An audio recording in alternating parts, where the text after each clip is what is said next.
voyez avec un pull et vous vous dites, il n'est pas au Brésil, il est revenu en France. Eh ben non. On est en été au Brésil et il fait froid. Avec la saison des pluies, il faut savoir qu'il fait 19, 17 degrés, mais avec l'humidité qui est à 80, 90, on a une sensation de froid et avec le vent. Bon, aujourd'hui, j'ai envie de vous parler de la vanille de Madagascar en 2020, faire un point sur l'actualité de la vanille. Tout d'abord, on a eu nos moyennes pour faire 1 kg de vanille noire cette année. Il a fallu 7 kg de vanille verte.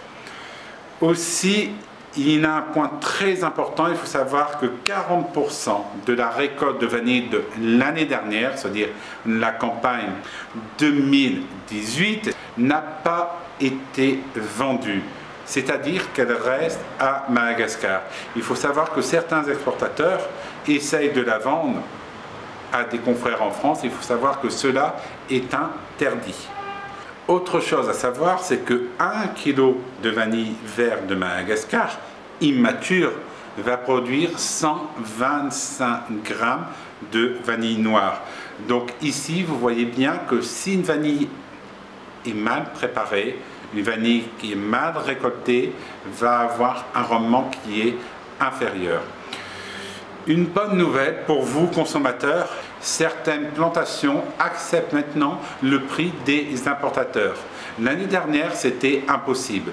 Imaginez-vous, l'année dernière, la vanille était aux alentours de 500, 550 € du kilo. Aujourd'hui, vous arrivez chez un exportateur, vous lui proposez un prix aux alentours de 350, 400 €, il va accepter la proposition.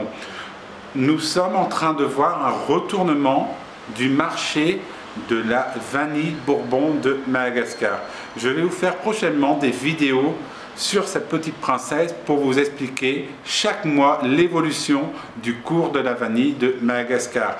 Abonnez-vous au comptoir de Toamasina et venez vivre l'aventure de mon entreprise que j'ai créée en 2010 et acheter votre vanille sur notre comptoir de la vanille.